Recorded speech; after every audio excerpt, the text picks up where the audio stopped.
Bonjour à toutes et à tous, aujourd'hui on va voir la partie 2 de la fabrication du compteur d'abonnés YouTube. Si vous allez voir la partie 1, vous verrez que ça concerne tout ce qui est électronique et composants. Et là dans la partie 2, ça va surtout être le travail du bois. On va créer le coffre dans lequel on va enfermer tous les composants de la partie 1. J'ai dessiné les plans sur SketchUp, j'ai tracé tout ça sur le bois, je me suis écrit des petites notes.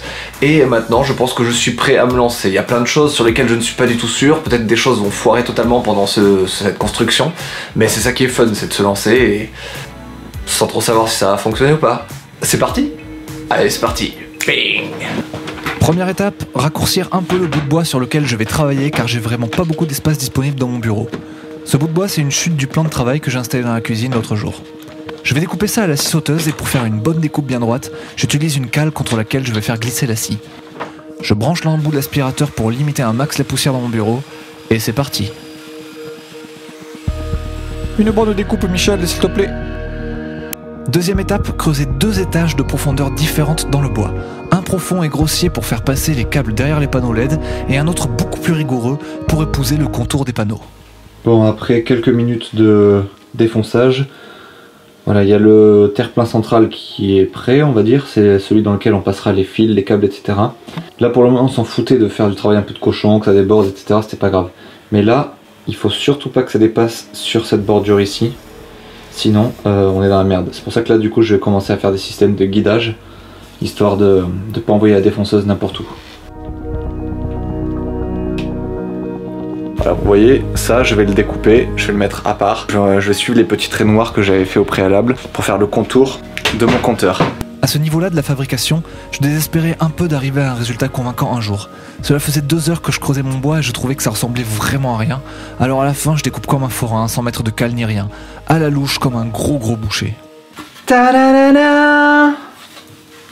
Oh non. Il s'est cassé. Bon, je vais mettre de la colle. Très mauvaise idée que de faire ça à l'intérieur.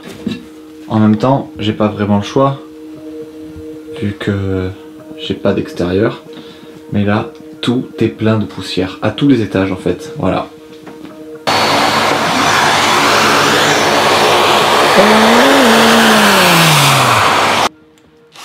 Petit trou à l'arrière du coffre pour pouvoir faire passer le câble d'alimentation du Raspberry Pi et des LED.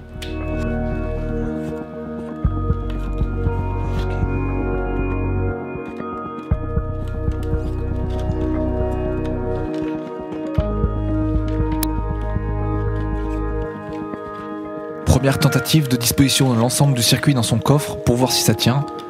Et... c'est gagné à peu de choses près que... voilà, c'est dans ce sens que c'est censé s'afficher. Maintenant il reste en fait à faire quelques finitions là-dessus, donc on va poncer pas mal, on va arrondir un peu les angles, et puis surtout on va le peindre en noir, et après il faudra venir placer un plexiglas devant ce truc. Voilà, j'ai jamais fait ça de ma vie, je sais pas trop comment ça marche, a priori ça va marcher hein, vu que pour le moment on a 100% de succès sur ce projet. Je regrette juste d'avoir fait ça avec un bois de merde. En fait je pensais que ça serait moins compliqué de faire ça, donc du coup je me suis dit allez je vais m'entraîner sur un bois de merde, et j'achèterai un vrai bois pour plus tard, une fois que je serai sûr que ça fonctionne. Mais c'est tellement chiant à faire que je sais pas si je vais passer à l'étape vrai bois. Voilà, je pense que je vais m'arrêter à l'étape bois pourri et ça sera très bien comme ça.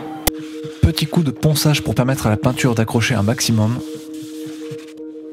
Petit coup de peinture. Mes petits doutes par rapport à la plaque de plexiglas, c'est que je vais devoir la visser ici.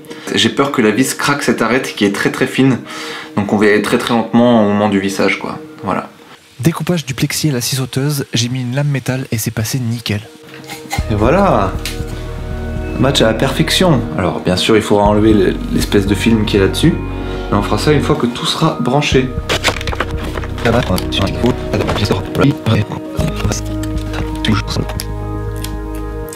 Oh, je crois que c'était conçu ainsi.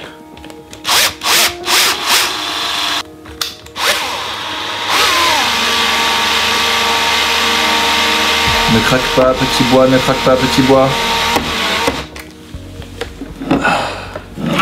Et voilà, le produit final.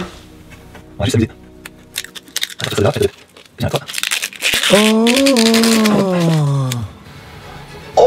c'est beau, ça se reflète même sur le bureau. En vrai, c'est super cool. Maintenant, il n'y a plus qu'à faire monter ce maudit compteur jusqu'à 999 000, jusqu'à même 1 million, pour que ça fasse péter mon script, qu'il y ait un 1 qui apparaisse en plein milieu du compteur YouTube, etc.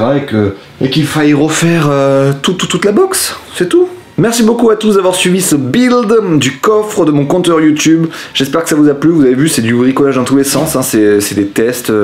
Jamais je fais des choses en étant sûr de moi, mais au final, en bidouillant ça et là, vous finissez par obtenir toujours le résultat que vous voulez. C'est pour ça, ce qui est cool dans la vie, c'est de jamais hésiter en fait. Faut jamais se dire ouais, je sais pas le faire. Lancez-vous, faites ce que vous avez en tête, et même si ça foire, au moins vous aurez appris quelque chose, vous aurez appris pourquoi ça foire, et vous recommencerez jusqu'à ce que vous réussissez.